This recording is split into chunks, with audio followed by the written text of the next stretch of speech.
बच्चों, अब हम बढ़ते हैं प्रश्न संग्रह 15.4 का प्रश्न तीसरा।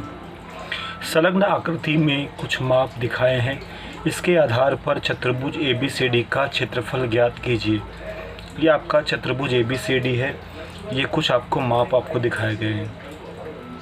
बच्चों, अगर ऐसे देखने जाएं तो ये इस पूरे डायग्राम में 1, 2 और 3 त्रिभुज है, लेकिन चूँकि ये पूरा एक साथ आधार दिया है और ये ऊंचाई दिया है, देख सकते हैं कि ये पूरा एक साथ माप दिया है। इस माप से मालूम पड़ता है कि ये एक त्रिभुज है। इसको हम 2 त्रिभुज न लेकर BDC एक त्रिभुज लेंगे, जिसका आधार DC है और ऊंचाई BT है।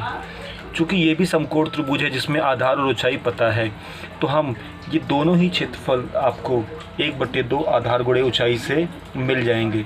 और ठीक वैसे ही इन ABD ये एक त्रिभुज हो गया और BDC बच्चों ये दूसरा त्रिभुज हो गया। इस एक और इस 2 त्रिभुज को अगर हम जोड़ देंगे, इन दोनों को जोड़ देंगे, तब ये क्या बन जाएगा, आपका ABCD चतुर्भुज बन जाएगा। तो सबसे पहले हम एरिया त्रिभुज BAD ज्ञात करते हैं। एरिया त्रिभुज BAD बराबर 1/2 गुणे आधार गुणे ऊंचाई। अब बच्चों 1/2 वैसे का वैसे ही रहेगा। BAD में आधार हम AD ले सकते हैं, ऊंचाई AB, या AB को आधार ले लो, AD को ऊंचाई, दोनों चलेगा क्योंकि ये समकोण है। अगर दोनों एक ही जगह पे समकोण हो रहे हैं, समकोण बनाने वाली भुजाएं हैं, तो AB गुणे AD हम कैसे भी इसको लिख सकते हैं। अब मान डालते हैं 1/2।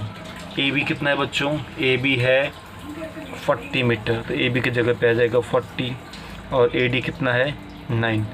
2 से 40 कट जाएगा, 2 1 कम 2, 2 दूनी 40, क्या बचा 20 गुणे 9। 20 नवा कितना होता है 180, चूँकि इकाई मीटर है इसलिए 180 वर्ग मीटर। इस प्रकार से आपका ये पहला त्रिभुज का क्षेत्रफल आ गया। अब हम दूसरा त्रिभुज का क्षेत्रफल निकालते हैं। एरिया त्रिभुज BDC, चूँकि इसमें भी ये आधार और ये ऊंचाई है तो सेम फॉर्मूला लगेगा, इसलिए अब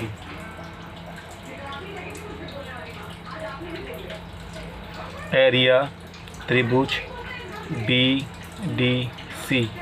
BDC का भी सेम फॉर्मूला आएगा 1/2 गुणे आधार गुणे ऊंचाई। बच्चों डायग्राम देखिए, BDC में आधार है DC और ऊंचाई है BT। तो इसमें अब हम सूत्र लगाते हैं 1/2 DC गुणे BT, ये D है। मान डालते हैं, DC हमको दिया है 60 मीटर।